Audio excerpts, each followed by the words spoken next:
सुखाचे आरडाचे व्याघ्राचे श्यानंद चाचे त्याने चंदके यमलोक अशा प्रकारचे जे आहे ते तत्सम मग्न सुश्री वाघ शिव हत्ती सगळे जे आहे ते असणारे पळून आलेले आहेत आणि सगळं ज्याचे हडबड झाली सगळे फक्त आदळणे द्रुमावरी मुखे आकंतरी सकाळी त्याही जाती त्यांनी धरली तरुणानी सगळे त्याचे प्राणी जे ते असणारे घाबरून गेले त्यांनी गवत असणं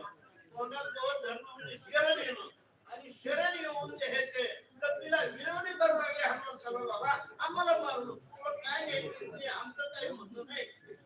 तिचे लागिले पक्षी सर्प निघाले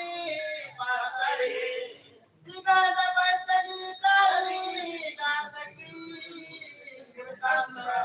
यमाची दाखली बसली आज दिशेला अष्ट महादिवलेले हे जे घाबरले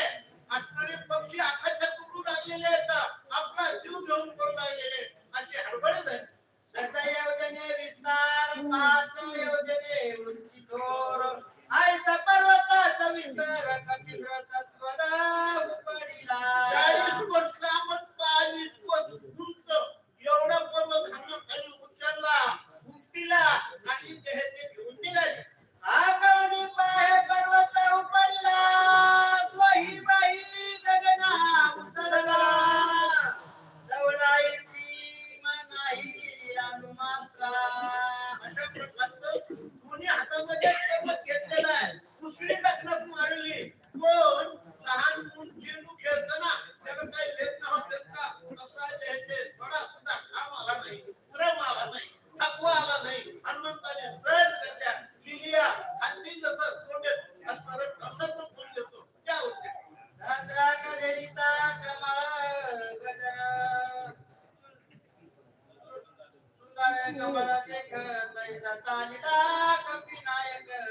गिरी आलिया लोकी पडोनी आलोली असणारा पर्वत उभं केलाय जसं हत्ती सोंडेमध्ये असणारं कमळाचं फुल देतो त्या न्यायाप्रमाणे अगोदर पर्वत उठून हनुमंतराय सहज लिहिलाय निघाले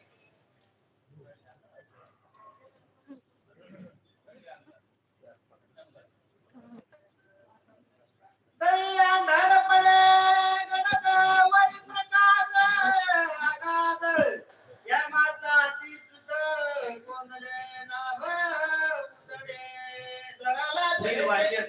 तुकाराम महाराज तांदळे आणि सुचे तांबळे महाराज असणार तळाला भूतकाला अंधार पडलेला अतिविस्मित झाला म्हणे पहिल्यापासून मंत्र झालेली दीपक तरी अंधारा दिव्याच्या खाली अंधार असतो तसं कुणाला अंधार पडला वरून जे त्याच्या वनस्पतीचा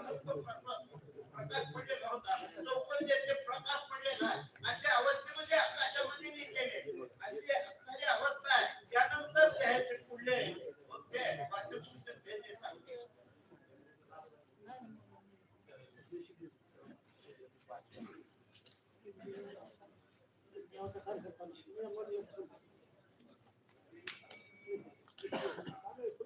प्रभु रामचंद्र भगवान की जय श्री राम।